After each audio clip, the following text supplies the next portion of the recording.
Good afternoon dear students. आज हम करेंगे बाजार।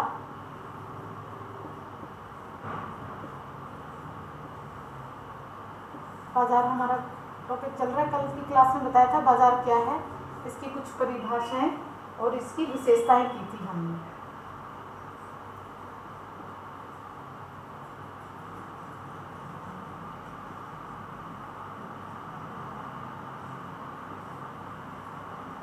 बाजार की आज करेंगे क्लासिफिकेशन।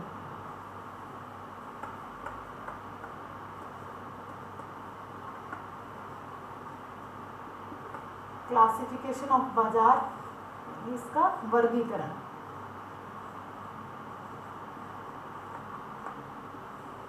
कि बाजार कितने प्रकार के होते हैं। बाजार कई प्रकार के होते हैं। आज हम विभिन्न आधारों पर बाजार का वर्गीकरण करेंगे। तो सबसे पहले हम बात करेंगे स्थान या क्षेत्र के आधार पर बाजार। स्थान या क्षेत्र के आधार पर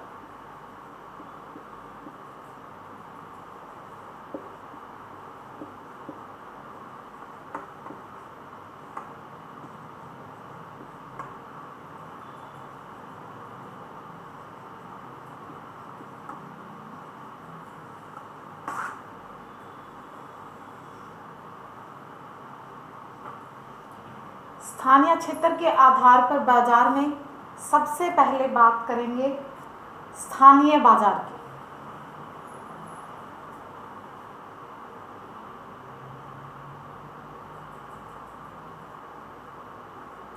स्थानीय बाजार, लोकल मार्केट बोलते हैं। स्थानीय बाजार मतलब लोकल मार्केट।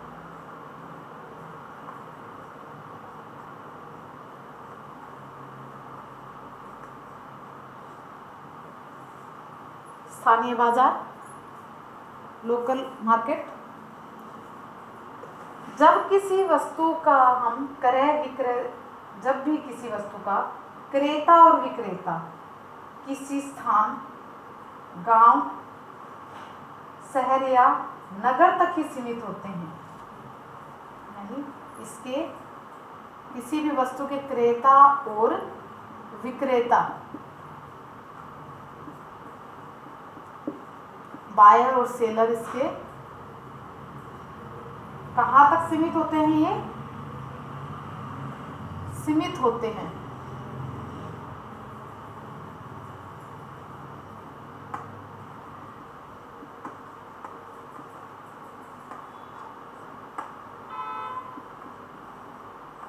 गांव, स्थान,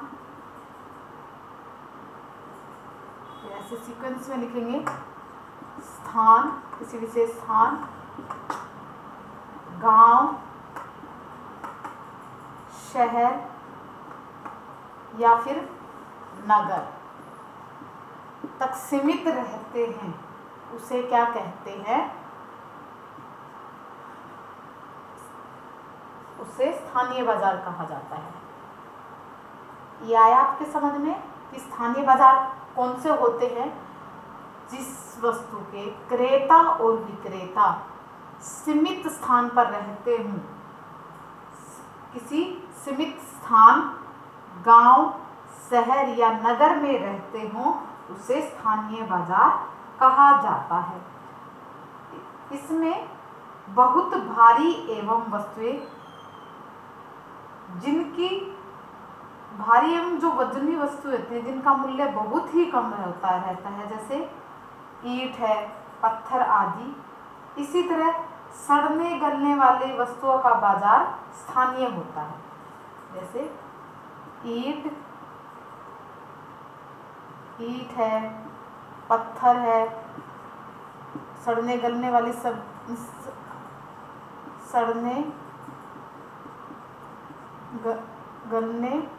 सड़ने गलने वाली जो वस्तुएं हैं, और जो ये जो होती हैं वो भारी और वजन में भारी हो गई, भारी, बहुत भारी और वजनी। जो भी चीज़ें होती है सड़ने गलने वाली चीज़ें, ईंट पत्थर तो हो गए भारी में और वजनी वस्तुओं में हो गए, और ये है सड़ने गलने वाली, इसमें क्या आ जाएंगी, सब्जियां, दूध, मछली, दही, इस प्रकार की जो चीज़ें हैं वो सड़ने गलने में आ जाएंगी। तो ये क्या है, और भारी में आ जाएंगे ईंट पत्थर, इनके अलावा बालू मिट्टी हो गई, और जो भी इमारती पत्थर होते हैं वो सारे आ जाएंगे इनके अंतर्गत। तो इन वस्तुओं का क्या है, जो ये वस्तुएं होती इनका जो बाजार होता है वो स्थानीय ही होता है। उपभोक्ता दैनिक जीवन में उपयोग होने वाली वस्तुओं का क्रय स्थानीय बाजार से ही करते हैं। जो डेली की जो लाइफ में हमारे काम आती हैं वो चीज़ें कहाँ से खरीदते हैं, हम स्थानीय बाजार से या लोकल मार्केट से ही खरीदते हैं। ये तो नहीं है कि हम सब्जी, दूध या जो भी फल फ्रूट्स हैं हम लाने के लिए, उनको खरीदने के लिए कहीं बाहर जाते हो, ऐसा नहीं होता है। ये क्या है, हमें लोकल मार्केट से ही मिल जाते हैं। ऐसे ही ईंट और पत्थर की बात करते हैं, ये नहीं है कि ईंट पत्थर के सभी तरह के मार्केट में बिकने के लिए आते हैं। ये एक स्पेसिफिक जगह होती है, स्पेसिफिक स्थान होता है या गांव होता है, वहीं पर जाकर ये चीज़ें मिलती है। ये नहीं है कि जैसे कि कपड़ा है कहीं पे भी उठाया और आप बेचने के लिए चले जाते हो, तो इस केस में ऐसा नहीं है। तो ये भारी, जो भी भारी चीज़ें होती है वो, और सड़ने गलने वाली चीज़ें हैं, क्योंकि अगर आप उनको दूर तक लेके जाते हो तो वो नहीं रुकेंगी, इसलिए ये जो चीज़ें हैं वो कहाँ, स्थानीय बाजार में बिकने के लिए आती हैं। ऐसा नहीं है कि सब्जियां दूर से नहीं आती, फ्रूट्स दूर से नहीं आते हैं, लेकिन क्या है, जो ज़्यादातर हम खरीदते हैं इनके क्रेता और विक्रेता स्थानीय बाजार में ही होते हैं। अब हम बात करते हैं प्रांतीय या दूसरी टाइप के बाजार की बात करते हैं। स्थान या क्षेत्र के आधार पर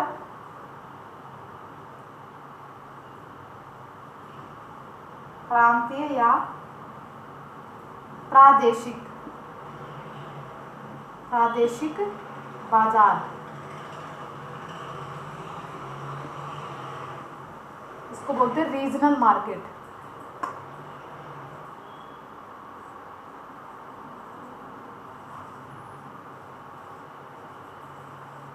रीजनल मार्केट बोलते हैं। इसमें क्या होता है, जब किसी वस्तु के क्रेता और विक्रेता किसी क्षेत्र या प्रदेश विशेष तक ही सीमित रहते हैं, किसी क्षेत्र अथवा प्रदेश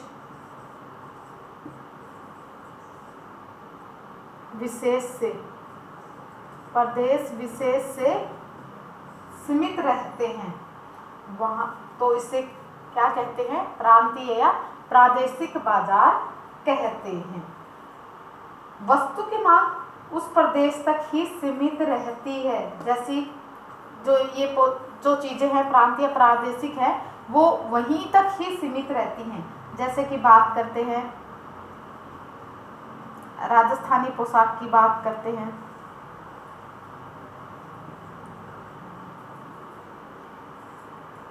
पोशाकें होती है राजस्थानी, उनकी बात करते हैं।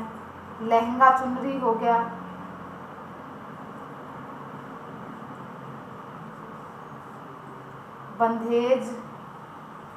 बंधेज की साड़ियाँ हैं या बंधेज का साफा है, जो भी है, साफा, साड़ी इत्यादि। तो ये चीज़ें आपको, कुछ वस्तुओं की क्रय विक्रय राजस्थान ही, ये जो क्रय विक्रय है इनका कहाँ सीमित रहता है, राजस्थान में ही सीमित है।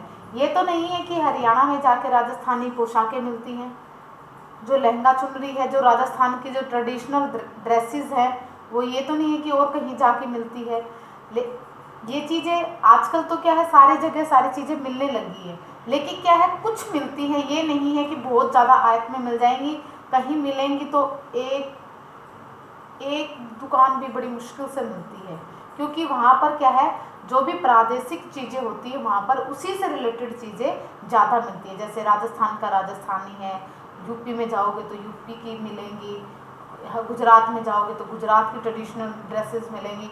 तो ये क्या है, स्पेसिफिक जो चीज़ें जहाँ की हैं वहीं पर मिलती हैं, तो इसीलिए इनको क्या कहते हैं, प्रांतीय या प्रादेशिक बाजार कहते हैं। अब इसमें बात करते हैं हम राष्ट्रीय बाजार की बात करते हैं। दो तरह की बाजार की बात की, अब हम करते हैं इसमें राष्ट्रीय बाजार।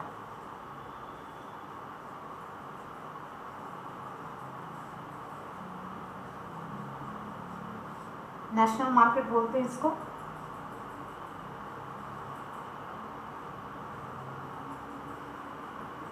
नेशनल मार्केट, नेशनल मार्केट में क्या करते हैं, इसमें जब किसी वस्तु के क्रेता और विक्रेता एक प्रांत या राज्य में सीमित न रहकर पूरे देश में फैले रहते हैं। राष्ट्रीय बाजार का क्या मतलब हुआ कि ये एक गांव, शहर या नगर में ना रहकर, किसी प्रांत विशेष में ना रहकर, ये पूरे देश में फैले रहते हैं, पूरे देश में फैले रहते हैं, और वस्तु का क्रय विक्रय पूरे देश में होता रहता है। उसे क्या कहते हैं, राष्ट्रीय बाजार कहते हैं। जहाँ भी जाएंगे आप वो सारी चीज़ें आपको वहाँ पर मिलेंगी। परंतु इस बाजार का विस्तार देश की सीमाओं तक ही सीमित है। अब ये राष्ट्रीय बाजार है, ये अपने देश की यानी इंडिया तक ही सीमित है। ये नहीं है कि बाहर फॉरेन में जाके भी राष्ट्रीय बाजार होंगे, नहीं, वहाँ पर नहीं होगा। ऑल ओवर इंडिया में क्या है, राष्ट्रीय बाजार मिलेगा। तो इससे क्या कहते हैं, अपनी जो देश है उसकी सीमा के अंदर ही जो बाजार होते हैं उन्हें राष्ट्रीय बाजार कहते हैं। परंतु इसमें क्या होता है, उदाहरण के लिए जैसे साड़ी है, धोती है, तेल है, घी, खाद्यान्न में जैसे गेहूँ, चावल, चना, जौ, ज्वार, मक्का, ये सारी चीज़ें आ जाती हैं। और मसाले हो गए, सौंदर्य की जो भी प्रोडक्ट होते हैं, सौंदर्य प्रसाधन सामग्री होती हैं, वो सारे क्या है, आप कहीं भी जाएंगे आपको सारी चीज़ें सभी जगह मिलेंगी। तो वो क्या है, राष्ट्रीय बाजार। ये हो गया हमारा 3 प्रकार का। अब हम चौथे की बात करते हैं, वो है क्या, चौथा जो है वो है अंतरराष्ट्रीय बाजार।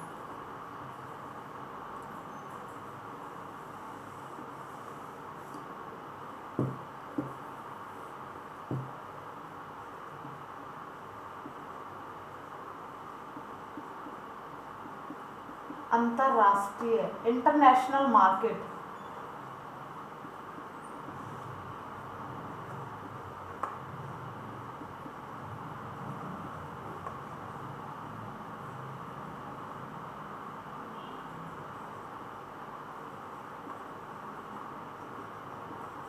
इंटरनेशनल मार्केट, अंतरराष्ट्रीय बाजार। अब इसमें क्या है, अंतरराष्ट्रीय जो बाजार हैं, जब किसी वस्तु के क्रेता और विक्रेता संसार के विभिन्न देशों में, जितने भी देश हैं, चाहे अमेरिका है, चाहे ऑस्ट्रेलिया है, चाहे इंग्लैंड है, चाहे श्रीलंका है, चाहे चीन है, चाहे नेपाल है, चाहे भूटान है, संसार के विभिन्न देशों में संपूर्ण विश्व में फैले रहते हैं। जिस वस्तु के क्रेता और विक्रेता संपूर्ण विश्व में फैले रहते हैं।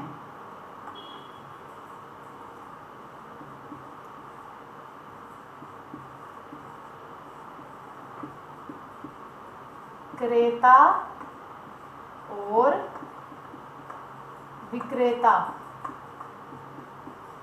फैले होते हैं,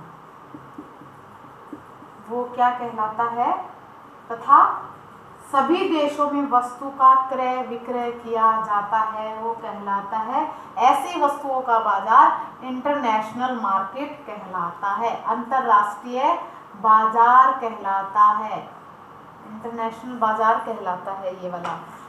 तो आपको समझ में आया कि इंटरनेशनल बाजार में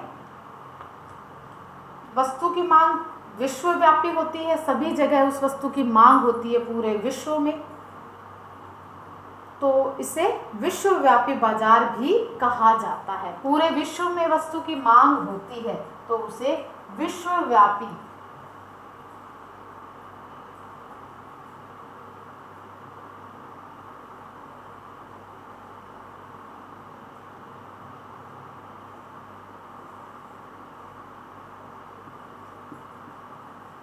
बाजार,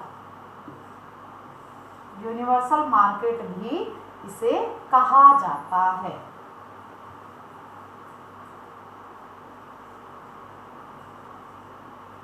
यूनिवर्सल मार्केट भी कहा जाता है। जैसे सोना है, सोना, सोना वो सोना नहीं, गोल्ड, सोना, चांदी, सिल्वर, पेट्रोल, पेट्रोल है, स्टील है, तांबा, पीतल, चाय, ये जो भी चीज़ें हैं वो, हीरा, ये सभी क्या है, यूनिवर्सल प्रोडक्ट हैं। ये सभी आप कहीं भी जाएंगे आपको ये सभी चीज़ें मिलेंगी। तो ये क्या कहलाता है, विश्वव्यापी या अंतर्राष्ट्रीय बाजार। तो आज हमने किया बाजार का पहला टाइप किया, स्थान या क्षेत्र के आधार पर बाजार। इसे कुल 4 भागों में बांटा गया था। 4 भागों में सबसे पहले हमने बात की थी स्थानीय बाजार की, लोकल मार्केट की बात की थी, जहाँ पर क्या है, कोई भी क्रेता और विक्रेता एक स्पेसिफिक जगह यानी स्थान, गांव, शहर, नगर से ताल्लुक़ रखते हैं, वो क्या है, स्थानीय बाजार कहलाते हैं। दूसरी थी हमारी प्रांतीय या प्रादेशिक बाजार, जो क्या है, किसी क्षेत्र अथवा प्रदेश से विशेष ताल्लुक़ रखते हैं, जहाँ पर उसके क्रेता और विक्रेता किसी विशेष क्षेत्र या प्रदेश में मिलते हैं, वो कहलाते हैं प्रांतीय या प्रादेशिक बाजार। जैसे कि आपको बताया था ट्रेडिशनल ड्रेसेस हैं, वो उसी की स्पेसिफिक जगह पर ही मिलती हैं, उसी प्रदेश में मिलती है जहाँ का वो ट्रेडिशंस होता है।